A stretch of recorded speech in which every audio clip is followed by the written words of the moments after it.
uwa mbere mwe mumara imyaka ingahe kugira uzana wa kabiri? Uwa mbere tuba tumaranye 9 ans. Umugore wa mbere n'umugore wa kabiri barazinanye? Bien sana. Urumva ko baganiriye? Urara ndara hose. haraze gutira umuntu bavyakiriye gute bumvise uko ukombora ngoro wa kabiri? Wavyakiriye neza kubera n'ubundi dinya iraturekuriye. En plus là nabijyanye mu mategeko. Okay, nk'ubu kwa mfano ugwaye ninde woshimiye uko akugwaza? Ndafise ukunge nagabuye iminsi. Okay. Hari iminsi 3, hari iminsi 3. Cyangwa umunsi nga ejo hajya ejo. Iminsi yikurikira nagiye babara mu nzima.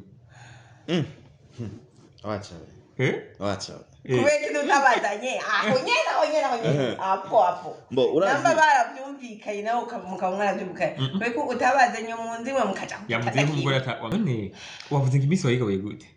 Jewe ivyo Oya yayigabuye ntibikuraba mu urumva ni. No mama lao ashaka amenye experience. Experience nicyo twagirega je ndumugabo usanga nanjye ndarose wa kabiri. Wow.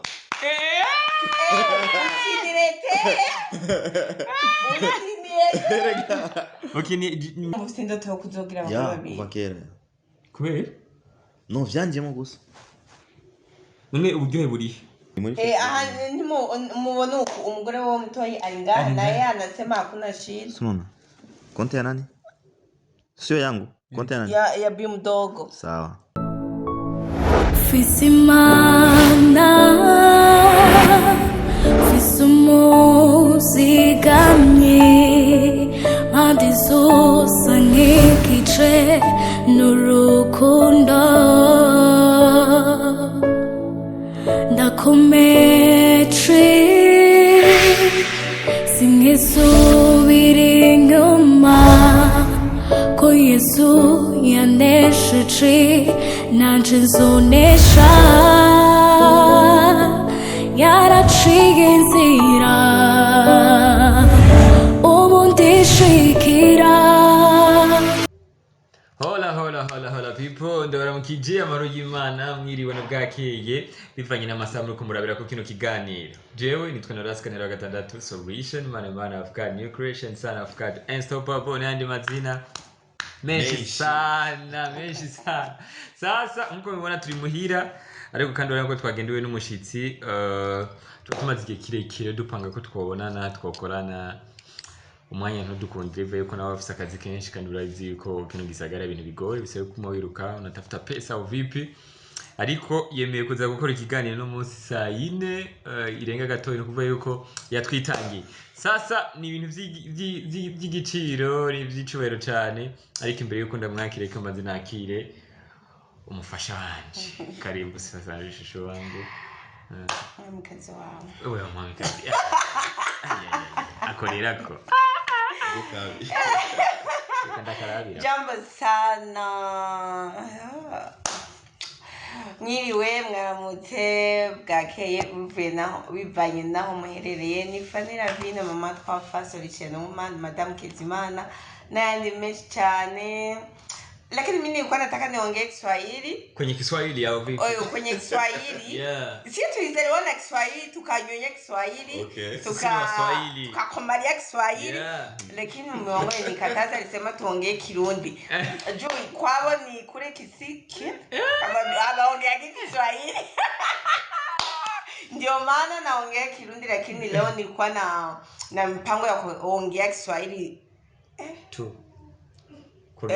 Nilikuwa na mpango wa kuongea Kiswahili tu, Kiswahili sanifu. Yeah.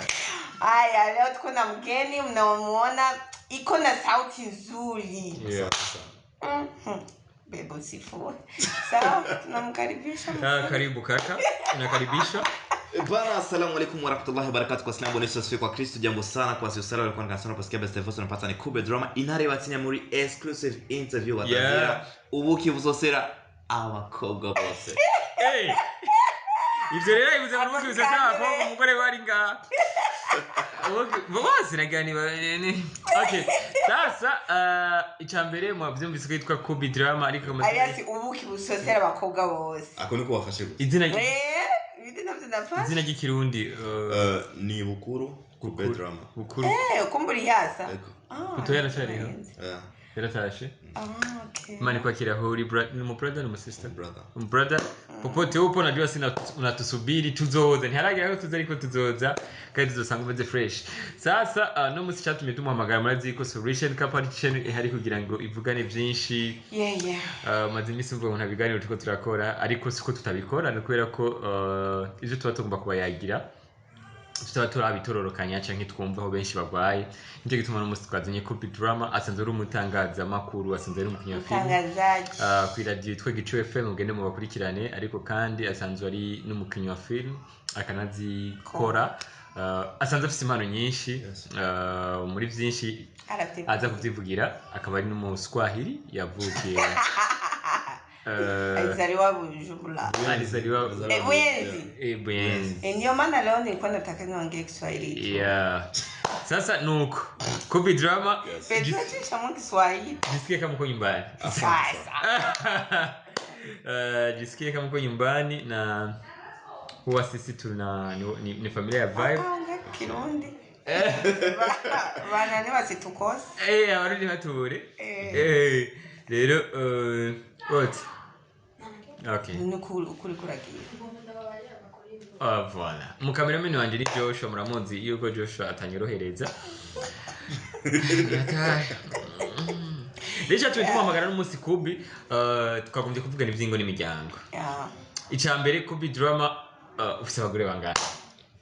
Urubatse tubwire kwanza wewe wa vrai urubatse upresente kazi yake. Ufise na kazi yako avuga. Merci beaucoup. Mu mazina nitwa Copy Drama. Ubukuru Copy Drama. Niyo mazina abavyeyi bamwe. Nkaba ndi umunyanyuzi w'amasanamu. En plus nkaba ndi umukinnyi wa film. Mu ncamake en même temps nkaba ndi umu coordinateur muri société bita Age Agence. Société iraba ibintu Action Jeune Agence. Société iraba ibintu by'abajane ikabafasha abajane bafite talent zitandukanye. En plus là turiko turapromotinga ibintu bijanye na social media bari. Yeah. Ikintu nyamukuru Copy Drama benshi bavuga ngo ndi umusore ntabwo ndi umusore. Ndi umupapa yubatse. W'abana batatu n'abagore babiri. Umugabo w'abana batatu n'abagore babiri. Yes. Okay. Mwavyumvise Copy Drama ni umukinnyi wa filme yubatse w'abagore babiri nanje nitwa asanzwe akina film akaba n'umunyesha makuru nanje nitwa Noraske and umugabo yubatse w'umugore umwe n'abana igipya cyabo bana nibo bafite benshi ni kambi y'abana n'abandi bosanga bari mukone rero icyatumye tumuhamagara Copy Drama icyatumye tuba motivate cyane kumutuma ko nabitari byoroshe nako kantu bavuze ubwa nyuma abagore babiri. Yes. Abagore babiri mbere bijya itiremera abagore babiri natubwiroye itiremera abagore babiri ko nibaze yuko ikibazo cyo kwemera na leta mvyeyi wacu kuvuga mu mategeko n'umugore umwe ariko je suis musulman idini ryacu raturekuriwe neza kuba dufite abagore babiri cyangwa barenga babiri ariko kuri jewe abo nyene barakwiye natosheka navuze ko barenga babiri acanda mu bisanzwe ni kuvuga yuko abagore babiri irevenda bafise kandi urabemera bien sana ariko kubera urumva igituma naragize mariage biri officiellement zose zibiri ulifaga rusia kwanza na pili bien sûr cortege kipi yote ndoa cortege mahari reception dîner kila kitu abo bose babiri yego. Okay. Ikibazo cya mbere jewe imbere yuko umfashanje kwaza dara kufise ibibazo byinshi kubera ko kugira abagore babiri nibaze yuko ikintu cya mbere ashaka kwirinda naco mu byerekeye ubusambanyi no gushurashutsa urazi akazi kiwacu k'ubustari n'akazi kagoye sana washaka kuvugana n'umuntu nyine ibintu biri simple abantu bakaca biyumvira ibindi bakaca bati aba producteur je ndabazi turafise amateka mabi mu bantu turavuga ati abamenyesha makuru ndabazi ko ayo se n'ama service je nkorerana ariko ku muhamvu je nerekana yuko abakozi cyanke abantu ducangira ibikorwa tuba turi serieux il faut que ngira mariage officiellement ariko nibisigura yuko ngo ni kubera nkunda abakobwa cyangwa nkunda abagore no none umwe ne ariko kukwira ukabasiyahiye kuri uwo umwe nibaze yuko kugira nkuko umubrother yabivuze aka Babalao yavuze ati ndumenyesha makuru levre reka nandi ndakwishure mu byerekeye umwuga turimo urumva nivyasigura yuko ngo umwe niyo nyari kutosha hawezi kunitosha hapana cause mwanamke mmoja anatosha na wa pili anatosha nadhani Bujumbura nzima hapana Bujumbura nzima alionekana mwanaume mmoja tu mwenye mapenzi ya kweli ambaye ni mimi wengine kwa dore uriko urabiraba bisigura yuko sinashatse kuvuga ati uyu mukobwa na mukunzi kabuki umuntu ukunda utumubwira umugore sivyo ari amajambo benshi none umuntu akunda abantu bangahe ntaguciriye ayemereye gukunda abagore bangahe umutima wiwe mbo nta gitsigiri cyo gukunda gihaba ariko nibaze yuko iyaba nawe we mama lawe ashaka kubwira ati ndakure kuri nukuri kw'Imana aba Ukishukuri useme hapa kama unataka mwingine mke wa pili mashini nyingine tunasema na ngoja kujiwaza unajua nawaza nini nawaza gisi wewe mboke jasho na nitoka sawa ngoja sawa nisikie uwezo upo sawa uwezo upo uwezo hata ukiwa siwezi umenitosha mama achamo uchugiro wa mwibanga ega arabareka kubazana officially bakaca bagira bo mwibanga reka twibarize kubi ubongo kubi ya mama lawe reka naomba ikintu kimwe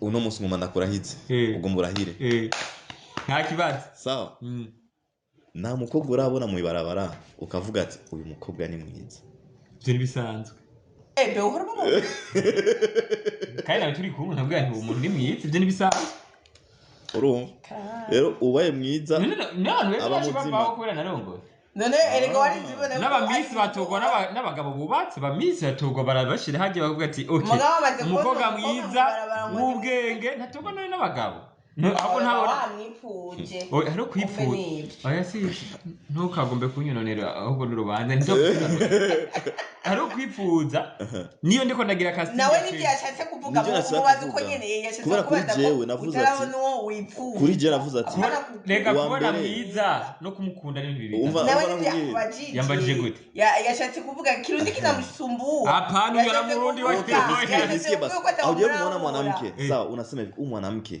najisikia kumtongoza najisikia kuania kwenye mahusiano lakini kinachokushinda ni kwa sababu sasa nikimtongoza huyu watu wanamjua mama lao watamfikishia habari itawahi tokea labda kama itatokea basi kataya lakini ngoja haijawahi kutokea are you serious I'm serious hapa wanapagaye hapa nukuri sindahiro uburende uburende oya uburende ijambo ry'Imana twemerera kurahira yego abakunzi wa Solution Cup uno munsi rero nije ndi host uruba kobi murandabisha mimi nakwambia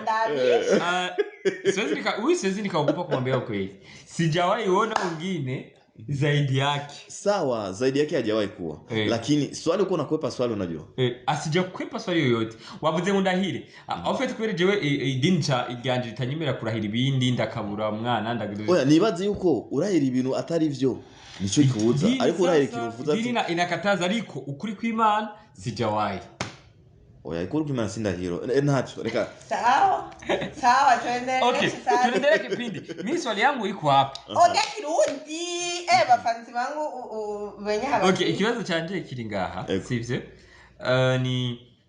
ni gute wagiye kurongora bon wavuze ngo mbe base ngoma mwagize bose baragize dote mariage no kabiri mwagize dote byose ayakubesha official dote wa opiri byose nivyo dini yavyemere ego okay none uwo mutatu tamukoye okay jewe ikibazo ngomba kukubaza ni kimwe kandi ukinyishire neza nta kibazo. Umugore wa mbere n'umugore wa kabiri barazinanye Bien sana. urumva ko baganiriye reka ndiko ndadoba kwijambo ibintu byishire ntavyuzi ivyo bagura bizi n'abagabo urara Ndara hose. arabaze gutira umuntu Bisigura yuko ndafise ukunge nagabuye iminsi. Hari iminsi 3, hari iminsi 3. cyangwa umunsi nga ejo hajya iminsi yikurikira nagiye babara mu nzima Wacha. Wacha. kubera ko utabazanye aho nyene apo Mbo urazi namba baravyumvikanye nawe mukaba mwaravyumvikanye kubera ko utabazanye mu nzima mukaja yavuze ko umugore wa mbere atemeye urazi none atemeye yaje kubitahura mu nyuma sawa byaramaze kuba no byari byabaye gusa yaravyakiriye aravuga ati nta kibazo kuko no musingira mariage naramwimuye yari umunsi wo kwimuka mu yindi nzu nagiye gutora umugeni wa kabiri uwa mbere mbanze kumwimura mu nzu shasha kubera niyo amategeko y'idini ryanje rindekuriye bikubwira gute acha kicho kiexplain kwa Kiswahili ndo takielewa zaidi. Ni kwamba inalazimika uwe mwadilifu, manake uhakikishe usipendelee huku wala huku. Sawa, cha unafanya huku na ukifanya na huku. Kwa hiyo nimeona kwamba mimi nitatoka naenda kwenye sherehe. Mva haja ngiye mu rubanza. Bisigura yuko uyu ari nyuma sindamusize yariko ari yumvira ibindi. Ifuke mumanze kwanza kumutunganyiriza nkamushira hano ashaka. Navuye kumwimura cyangenda direct no muri salon navuye muri salon nikaenda kujiongeza jiko. Nikaenda kujiongeza jiko. Sasa okay abana bangana gute abana ni batatu imyaka yani 7 ans warabwiye ko murongora nabana nibaze ko nabana bato none wavuze imisi wayigabuye gute jewe ivyo yayigabuye ntibikuraba mugurumva ni no mama lao ashaka amenye experience nicyo twahirega je ndi umugabo usanga nanjye ndarose wa kabiri wow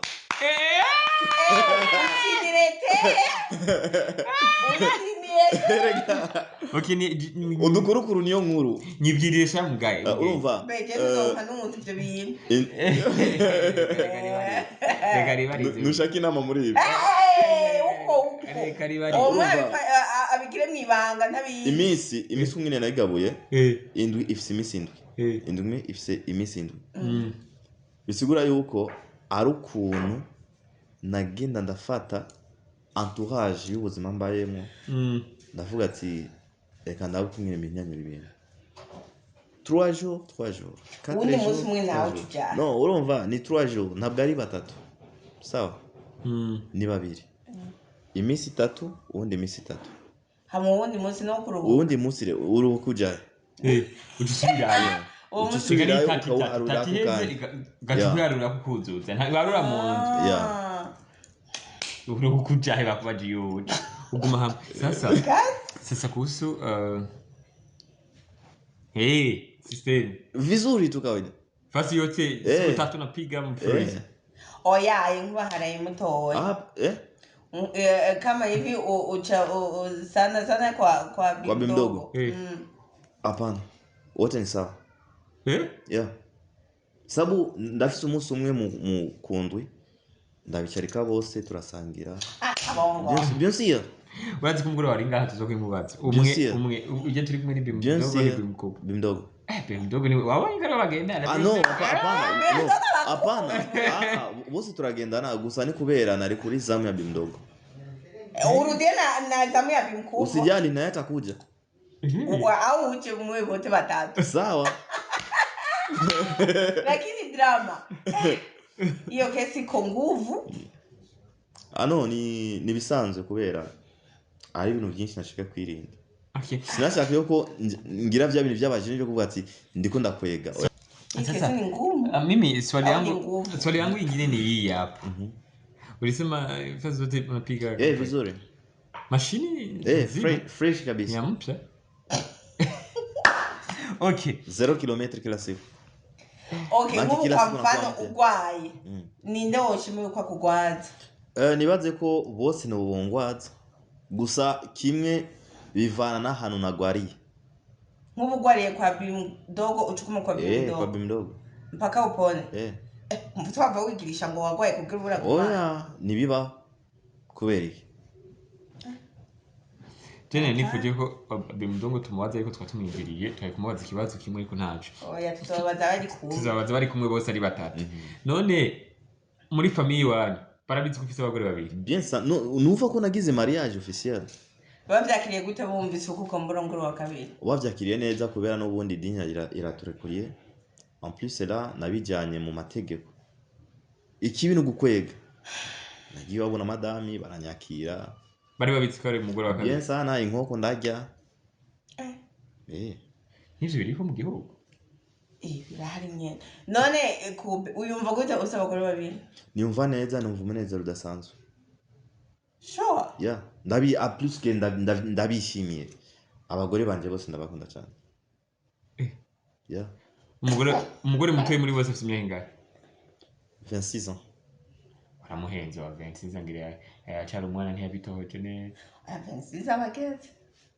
Bageze sheri kuri 26 abageze. No ambera afite 27 ans. Bongo. Serious? Wambere afite 27 ans? Yeah. Ukabiri 26 ans? Yego. Bagufunge. Jewe. Amufunganye batwakupa. Beko ari bato. Barenza 18. None uwambere mwe mumara imyaka ingahe kugira uzana wa kabiri? Uwambere tumaranye 9 ans. Umutwara umubebe? Yeah, umutwara afite 18 ans? Yeah, 18 ans. Wapenzi wasikiliza watazamaji ni hatari ngaha je nabuze n'ibibazo gace tuduga kwijambo banzi bazibazo jairo je nyene numva nyene nabuze ico umbaza nico ndeka kubera numva amaswali mengi kubera ko niko nyene ntiyachatse kuvuga ati jewe nk'uwambere no banamuhoye iki kugira nza nuko oya nta na kimwe namuhoye gusa nabonye yuko umuruhisha no uwa kabiri uwambere ko wamuruhisha no uwa kabiri naramukunze sawa en plus la subo gambe ndavuze na nuheruka nakoranye ikiganiro na Buja TV barabimbagike hari ari muri 2021 wakomeza n'undi no barambwire gusa niye ndoto navuga ati j'espère que nibyashika nzovyakira ariko muri uyu mwanya nibiri mu mutwe na Ami Pro the MC yarambagije icyo kibazo wari wumva ufite indoto yo kuzogira abagore babiri kuva kera kubera no vyanjemo gusa none uburyohe buri nyine bo nibaze yuko kugira abandi basi acagira ko abwira abadafite n'umwe ni kuvuga yuko buri kintu cyose kiriho kiraba ku mugore umwe kigwize na kabiri kuri jewe umuntu aje kumbwira ati drama ngoma ndongore ndamuexplica neza yuko kurongora genda kandi ubigire n'ingoga kubera iki je narongoye neza ariko en même temps abandi hari umuntu ashobora kuvuga ati ngoma ngire Maria usipimi uyo rero ni hamwe ujya gusaba impanuro ku muntu yarongoye nabi ariko kuri jewe je suis très fier ku bagore banje kandi bose ndaba ntimurigira mushwana na rimwe oya bongo gushana rimwe gute dufate nk'umugore wa mbere mugashwana kubera nyine yabonye ko atanguye gukunda uwundi muntu wo hanze mbo ivyo byarashitse ndamwicaritsa hasi ndabimutahutsa mbere wanashima niba babona madame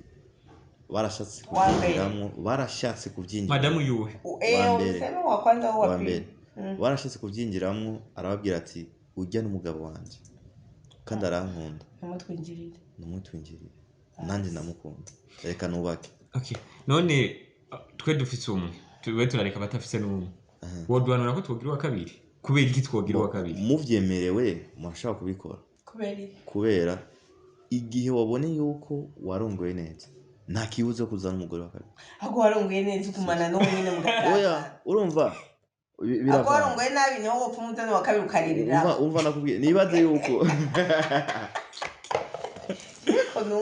urumva ikibazo kiri si ikibazo cyo kurongora ni ikibazo cy'imibano kumwe mu bantu nyene none byogenda uzi uko mubana neza kandi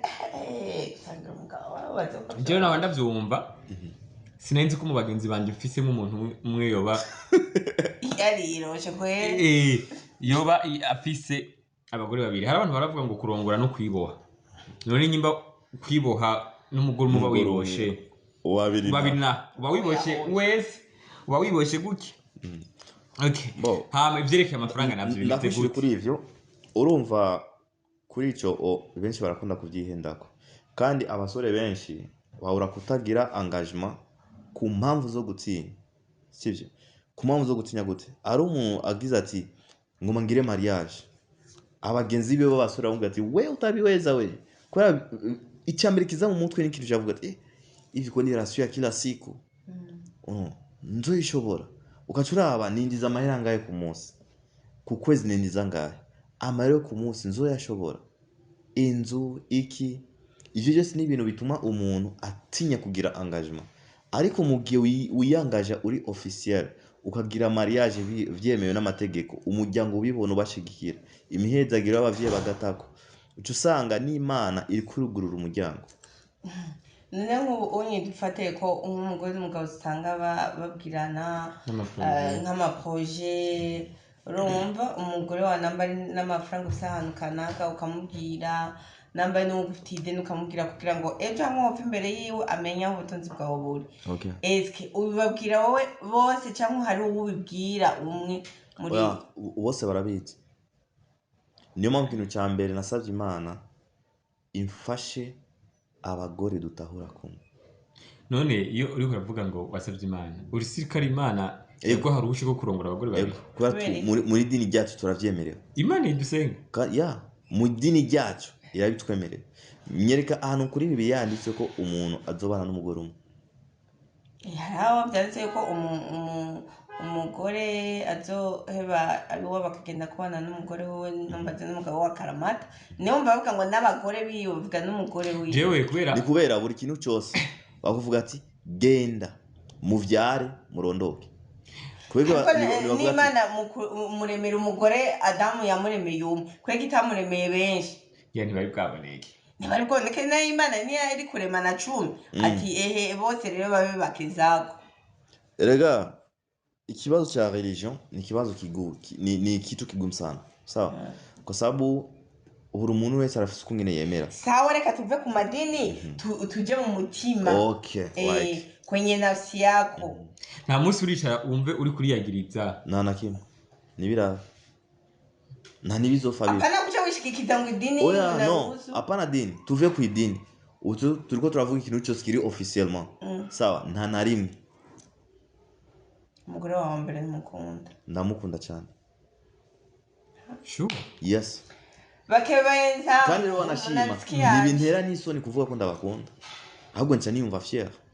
Ndiko ndiyumvira hariho nigeze kumva ariko aravuga ngo ugiye gusoma ngo irobo y'inyama ngo cugura irobo y'inyama ngo uguze impuzugura zisa ayo mafaranga yakurahe hoho nivyo nyimba umwe naho yifitiye amadira akora wundi akaba atayafise numva ko bashoboye gushwana bibaza ngo wewe bimwe nibo wabigutse kandi atari wewe wabigutse muri ico gihe cyo babanguranya gute. Urabona ivyo akanda kwisho kuri ico kibazo cya kabiri ama cyo tugaruka mu cyambere benshi bavyumvira uko ariko suko biri uvuga ko suko biri kubera kugira umuntu yiyumvire yuko peut-être uwa mbere niwe yazaniye yanzanye ivy'uburofa ni hamwe kutaba ukutumvikana hagati yabo sivyo.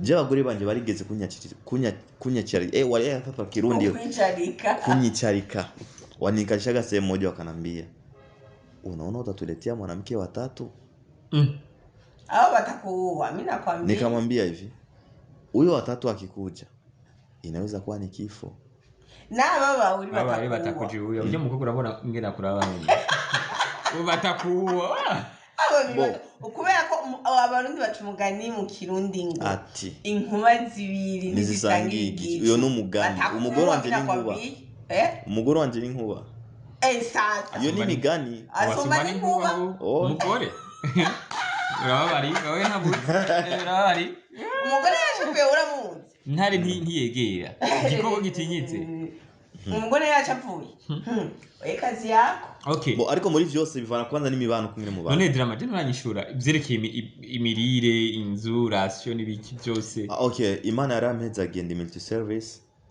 kandi buri kintu cyose ndafise kumwe nagabuye akazi good nkorera muri agence Action Jeune agence ari umushahara winjira sawa apare kuba coordinateur en même temps ndi journaliste muri Action Jeune agence muri media online arande mahera yinjira en plus cela ndi journaliste muri radio Igicu FM 97.6 ari mahera kandi yinjira sivyo utundi tumadili ndio tukasema bati bro nisaidie basi uchukue video utangaze kitu fulani na Mungu anasaidia kandi byose byaje kubera abagore biwanje iyo none hapo none nimva hagati y'iyo mishahara yose uronka n'amafaranga yose uronka numva ko kuba ufite ingo zibiri bituma iterambere rigenda bukebuke datera imbere nkuko byagakwiriye ahubwo nibaze ko kuvanzanya umugore wa kabiri iterambere ryaciye ryiyongereka araboneka yazanye amahera menshi umugore wa kabiri kubera no umva umugore wa kabiri n'amahera afise wallahi ndabisubiyemo wallahi n'amahera afise uwa mbere niwe yafise je ndafise amahera ego no ingenda kwereke basi nani konti yanje ya banki ucu yampa oya no ngoma ndakwereka ariko ikintu numva drama ngoma ndakwereke amahera ninjiza sivyo amahera ninjiza hama ucumbwira yuko muri ayo mahera kwanza mu nzu yanje bamaze kuhabona okay ucumbwira yuko ucumbwira muri ayo mahera yuko umuntu ivyo makonteka tweke kubira no amafaranga nanje kimenye ngo cye mama lao umva il faut que abakunzi ba Solution Cup batahura neza sima bivuga ati ivyo drama yashoboye nani ndabishobora oya turatandukana ya niyo mpamvu buri kintu cyose ariko jewe sinemezanya yuko ingo zubakwa n'amafaranga buke nanje ndi mu bantu batavyemera ariko ndafise ubwo kuruguru utari mu mafaranga rubiye ego mugabo mke tubone mke muri kumwe ego tu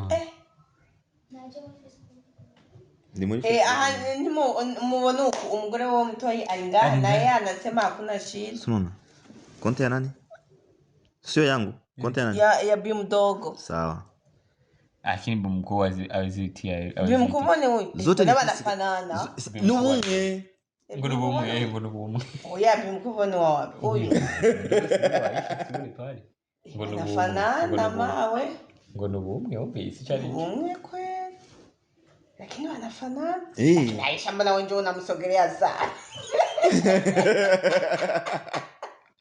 Aisha nimba ari wachangamutse ibintu byose birasaba gucangamuka uwa mbere bayabonye byinshi lakini banafanana kweli usaingilirie sasa kaka aho tini wake zako ubu rero usanze ari kumwe n'ubundi woshkwirukana bien achata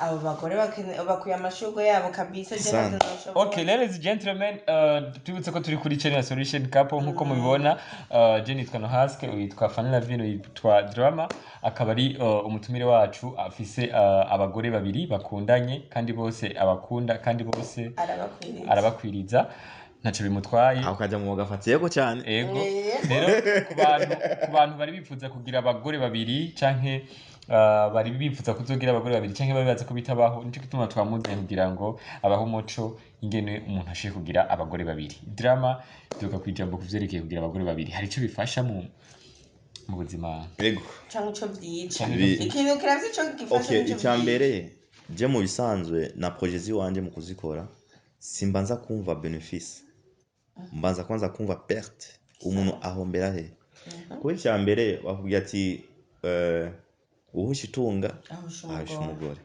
ariko jewe vraiment nguma ndabisubiremo je suis fier de toi de moi parce que narongoye neza bisigura yuko uhombera he mu gihe ukoze iyo engagement ku bw'abantu ndabikoze kubera nabonye uko Noraski yabikoze reka nanjye ngire mariage aho n'umwe azokunanira par exemple ari abasore bananirwa gutunga umwana umwe ari umwe gusa ariho n'abandi usanga abana 5 6 7 mpaka 10 warabatunga neza. C'est-à-dire que buri kintu cyose ni engagement kwanza kuri wewe. Uri iki responsabilité yawe ni iki? Uyifashe nk'umusore. Shavuze abagore babiri nta gufina. Abagore babiri n'umwe wenyine nta gufina. Numwe nta gufina. N'umujura ashushe bahungu. N'umujuri. Niyo mpamvu bisaba yuko inuze bisaba yuko uba uri umuntu. Bisaba yuko uba uri umuntu azi nyine kwiyangaja. Icyambere umenye kwanza responsabilité yawe. Hama none ikibi gihari mu kugira abagore babiri niki inyungu ihari ni icyambere ikibi gihari ni hamwe uri umugabo ari abagabo benshi bafite abagore babiri nibo baba icyambere nibo baba ubwa mbere guteranya abagore babo sivyo uzavuga ati sitaki ko naongea na fulani sinshaka uburavugana naka c'est-à-dire que kijya kintu kica gituma kwanza batiyumvanamo batavuga ati umwe arashobora kuronka ikibazo hamuvuga ati nabuze amahera umwe akagutahura ariko mvuze ati nabuze amahera baranahura kubera ikibazo yuko nta na kimwe ndababesha ama account yanje yose barayazi gushika no kuri nimero ya limikashi code ya limikashi bose barayizi c'est-à-dire que bivana kwanza ku mugabo umugabo ni ushobora gutuma bumvikana canke bankana ama inyungu rero kugira babiri inyungu kugira abagore babiri bene bamama sivyo kwirukira icyambere inyungu irimo kumura bahariya wa mutinyi je no mutinyiki vuga urumva mutinyiki yaramurongo nave uyu musarara yashishwe urumva ikintu cyambere ikintu nyamukuru nshobora kuvuga kuri ivyo sivyo kwirukira kugira abagore babiri sivyo kwirukira nimba je nabigize nkabishobora Imana niyo yashatse kubinshoboza sivyo sikuvuga ngo ni kuri jewe ya Imana niyo yashatse kubinshoboza bisigura yuko buri kintu cyose naguma nsenga Imana mfasha ibibuku wanashima kwa dusubiye inyuma iyi mariage ya kabiri umugore wa kabiri yavuze ati nashaka ibintu byo kwambara urushungi gira mubwiye ati il faut que wambara urushungi kubera iki niho bwa mbere ntiyari yubatse nje n'umugabo wa mbere bisigura yuko hazoge nimba no munsi bumvikana sindabisavye ko nibireba mu birashaka gushika hazoshika petete mu miryango yabo y'abagore biwanje kwa buri umuntu wese afite imiryango yabo acavuga ati Fanny Lavine nimba uri umugore uyubaha nyereki ikanzu nkuko je nambaye ikanzu yera nakanu gato ariko karafise valeur kandi karababaza sivyo nashimuga ati oya si yabose naje ati il faut que nawe nyene wambare ikanzu kubera biboneke yuko mwese nabakoreye ibintu bingana ariko vraiment ikintu nyamukuru ndabisubiyemo imbere y'abakunzi ba Solution Cup si jewe nabishobojwe n'Imana ntibabihurumbire rero sivyo kwirukira mwavyumvise dusa n'abariko bararangiza murumva yuko kurongora abagore babiri arakasa mutwe ababishoboye barabishoboye barakasa mutwe ariko muko icambu ciwe muko gumuja kuvanga umugore upfa umurongoro wa kabiri bikarofi kandi rero bakunze ikintu kimwe no hanura ikapu urumva twagije amatohoza dusanga mu mahoteli menshi ari nga mu gisagara 75% y'amahera yinjira n'abamariye bayatanga nibyo n'abantu bubatse vraiment 75% y'abantu bubatse nibo bajya mu mahoteli akongera no manona 5 urabizi oya none be abasore mubazana mu mageto babaza mu mageto oya ni nace nkindura abasore babatwara mu mageto umuga abantu bubatse benshi ariho n'abagore usanga bagenda mu mahoteli kugira imisori basangeyo bien sûr kubera ko yatinye kuja mu igeto y'umusore kandi azi ko ari umumama hari abantu bashobora kubona bakagenda mu mahoteli bakigira ko bagiye ku madiri kumbe banaenda kudira yenyewe rero niyo mpamvu kuri jewe navuze ati ivyo bintu navyo nogenderako kandi rero vraiment bica kure kugira ubone umuntu afise abagore babiri guca inyuma abagore biwe. Okay, dusa n'abarangiza sitabikwipfurije ariko hamwe umunsi byoshika umwe muri bo akataha akitaba Imana wocu ushira mu yundi kugira ugumane cya gitigiri. Oya sindavyibaza kubera nzoba mfise shock ikomeye mu mutima wanje. Ni nkuko muri bose babiri nta numwe yishimiye yuko umwe agenda yawukana ngo undi asigare mu nzu.